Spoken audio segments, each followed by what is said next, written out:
Nitwa Maria Rose, mfite imyaka 112, mba njyenyine, nitegurira amafunguro yanjye ubwanjye, buri gitondo njya mu busitani bwanjye n'amaguru, nta nkoni nkoresha, ntabwo nigeze ntura mu rugo rwita ku bageze mu zabukuru, ntabwo nigeze nsaba abana banjye kunyitaho, kandi Imana ibaha umugisha, nabo ntibigeze biba ngombwa ko babikora, noza amasahani yanjye ubwanjye, nsoma ntambaye amadarubindi, kandi nsinzira ijoro ryose ntakangutse. Uyu munsi ndashaka kubabwira ikintu namaze igihe kirekire nifuza kuvuga, kuko numvise ikeneye kukibwirwa n'umuntu wagize amahirwe yo kubaho igihe kirekire kandi akabyibonera ubwe.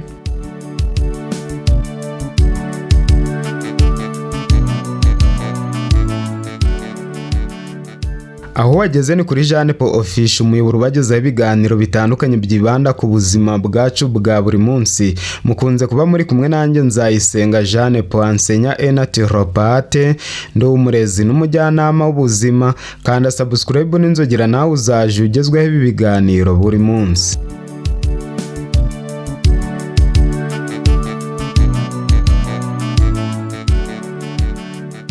Abaganga ntibasobanukirwa neza gusaza.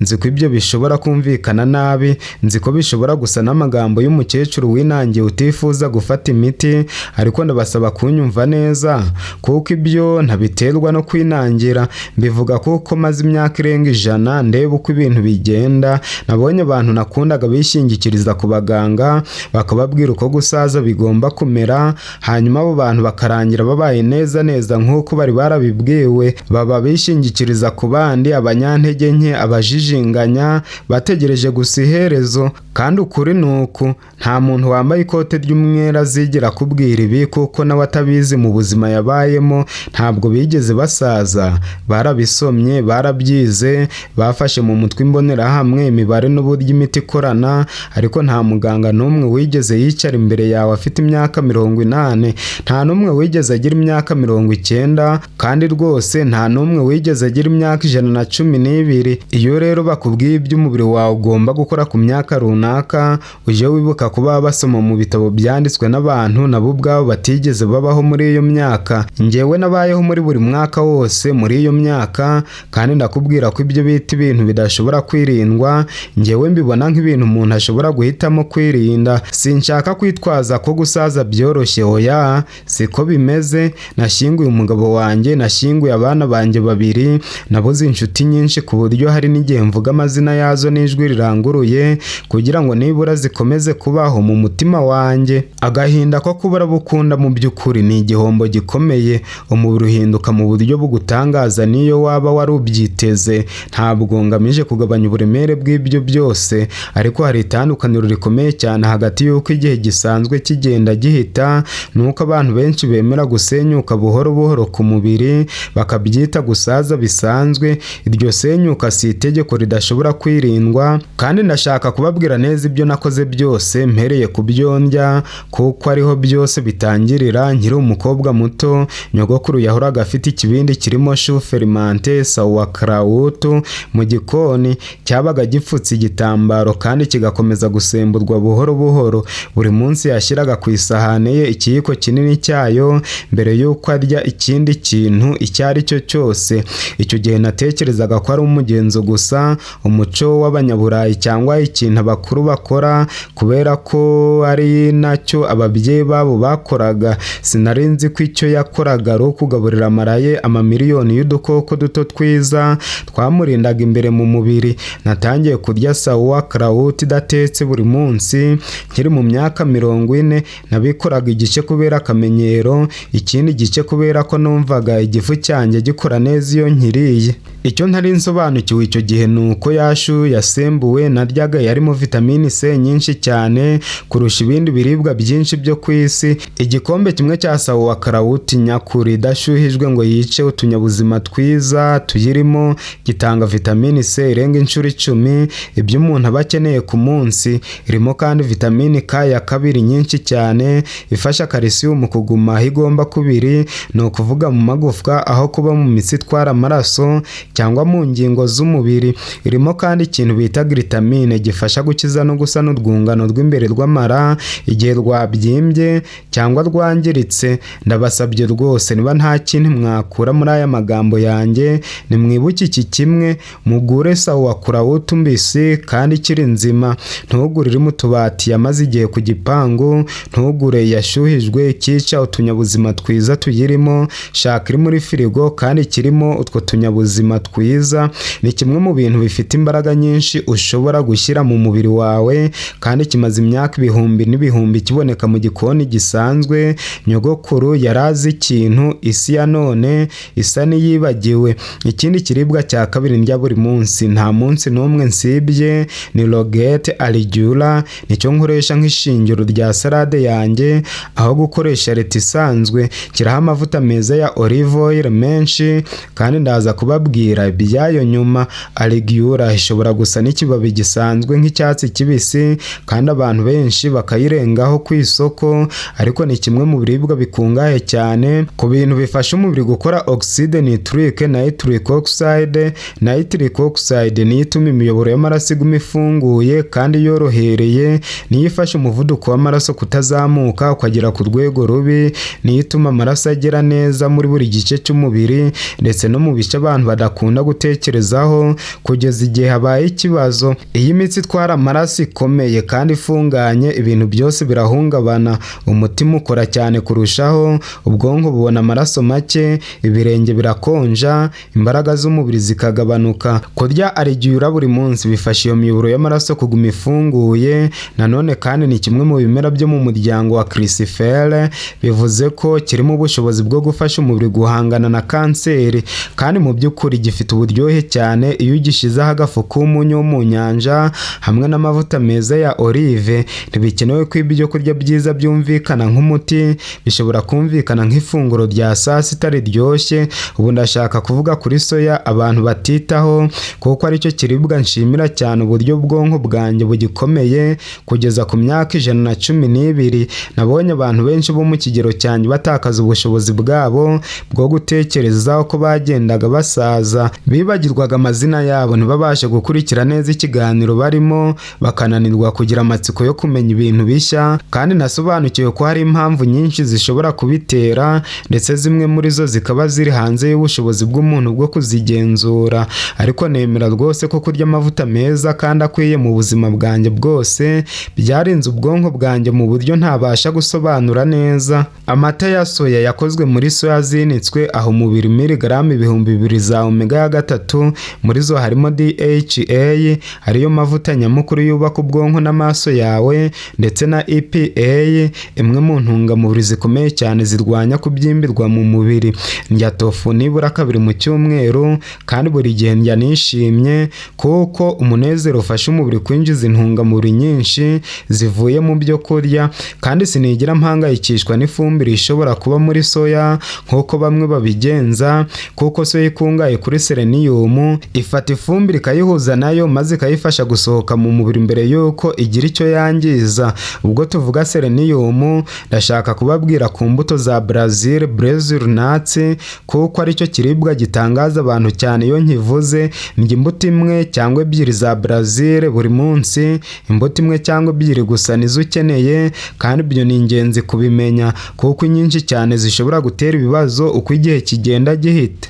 Ariko imbuto imwe cyangwa ebyiri ziguhesha selenium nyinshi kurusha iboneka mu kindi kiribwa icyo ari cyo cyose ku isi. Kandi selenium ntifasha gusa mu kurinda umubiri ingaruka za merikire, selenium ni ingenzi cyane mu mikorere y'ubwirinzi bw'umubiri ku rwego rwo hejuru cyane. Uturemangingo twitwa T helper cells ariko tuyobora uburyo bwose bw'ubwirinzi bw'umubiri, kandi tukabwira umubiri uko urwanya virusi, bagiteri na kanseri. Ntidushobora gukora neza tudafite selenium ihagije. Abantu benshi bagenda hirya no hino muri iki gihe bafite ikibazo cyo kubura selenium mu mubiri, ariko ntibabizi. Ubutaka bwatakaje intungamubiri nyinshi, imyaka ihingwa vuba kandi ku giciro gito, bityo ntikibe gifite imyunyu ngugu nk'iyo yahoze ifite.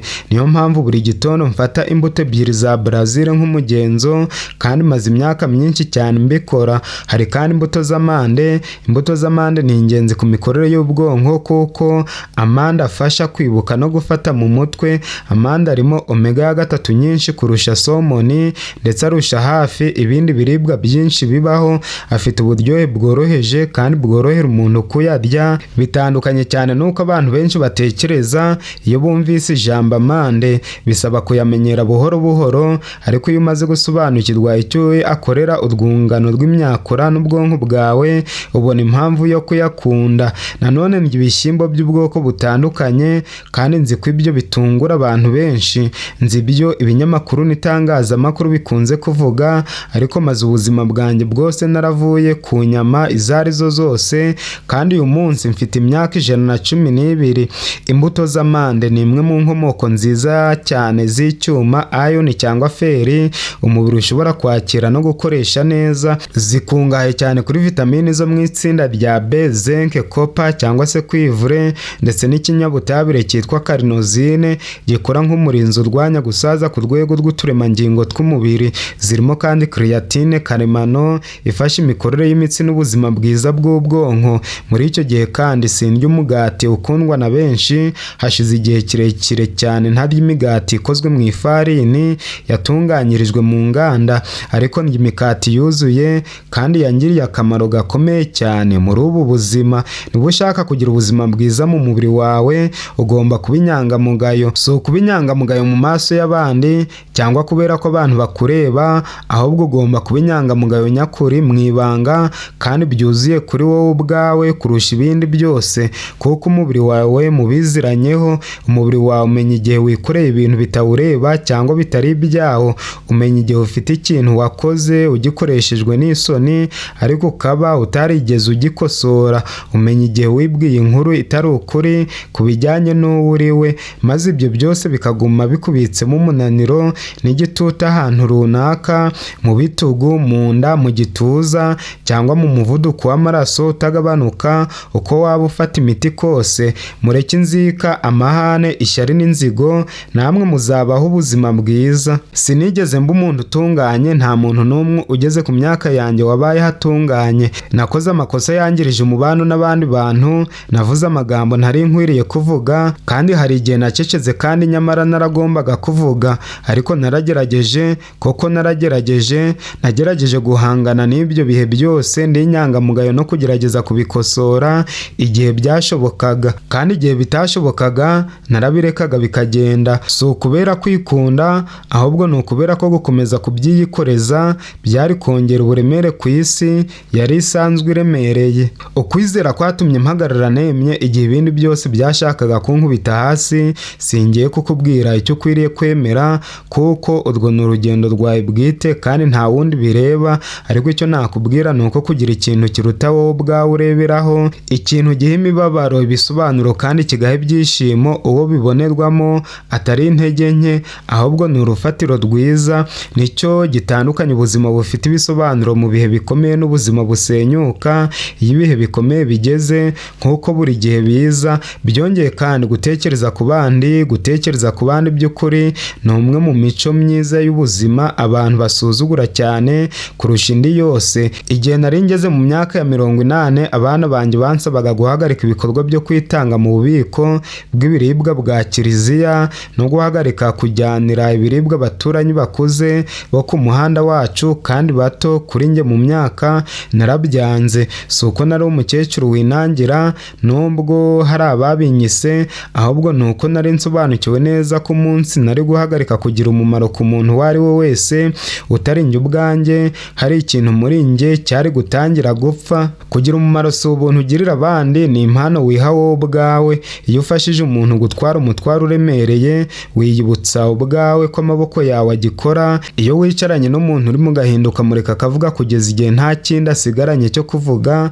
wibutsa ubwawe ko ugifite icyo watanga ku isi. Ibyo nta muti uwo ari wo wose washobora kubitanga. Iyo witabye umuntu, iyo abantu bakwiringira, iyo mu maso h'umuntu hahinduka kubera ko winjiye mu cyumba arimo, uwo ni wo muti ukomeye kurusha indi yose nzi, kandi ni ubuntu rwose. ndacyakora ibikorwa byo kwitanga, n'ubu ndacyabikora mfite imyaka 112. mpamagara abantu bafite irungu, nandika amabaruwa n'intoki nkayoherereza abantu bakeneye kumenya ko batibagiranye, ntanga icyo mfite, igihe cyanjye, ukuboneka kwanjye n'ubwoko bwihariye bwo kwihangana bituruka gusa ku kuba warabonye byinshi mu buzima bwawe, kandi buri gihe mbikoze numva ngize imbaraga kurusha uko nari meze mbere, si mu mvugo gusa ahubwo no ku mubiri nyirizina. Hari ikintu kiba mu mubiri iyo ukoreye abandi, hari ikintu cyoroha, ikintu cyari gifunze kigafunguka, ibitugu biroroha, guhumeka bikarushaho kujya kure, kandi isi ikagaragara nk'iyagutse kurushaho.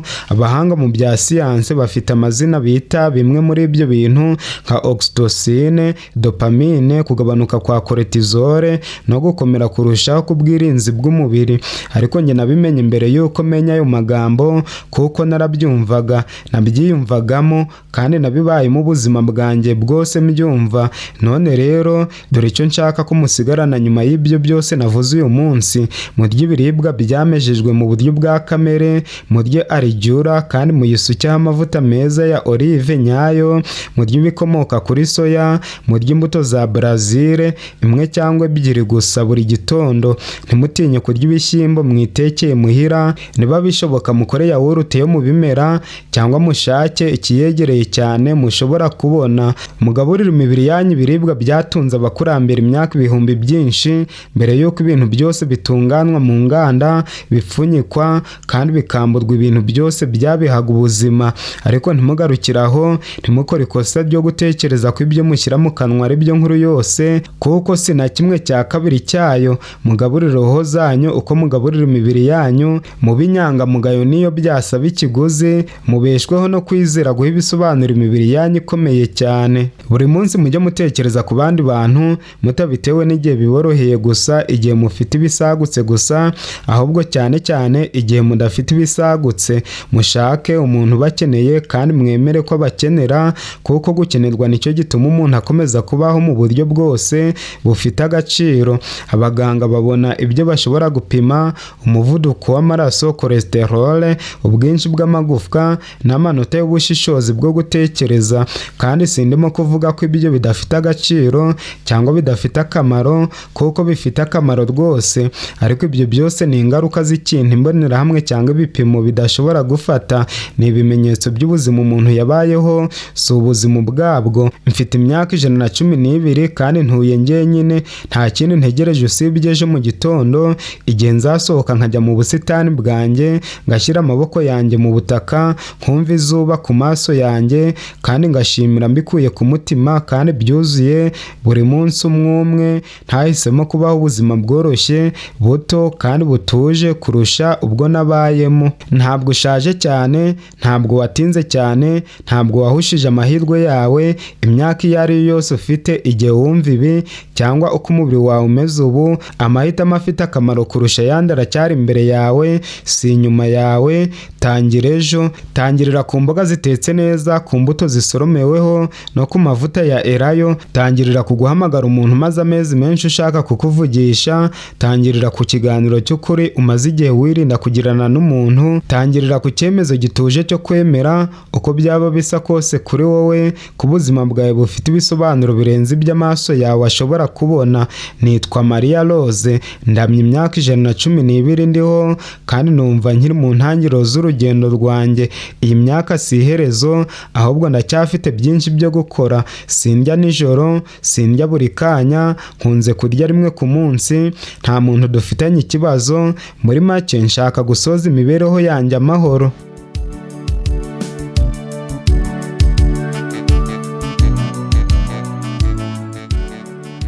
Inshuti muvandimwe, niba ushaka gufatanya n'uyu mukecuru ugeze mu zabukuru akireba kure, ngwino ukande subscribe n'inzogera maze turusheho gushaka impanuro zarengera ubuzima bwacu. Ubwakaryoshye kadahora mu itama ntashira ahubwo akarekwa, icyakora akaryo hasubiwemo. Mu nyemerere mbe mbasezeyeho, maze tuzongere kubonana muri video y'ubutaha. Shalom.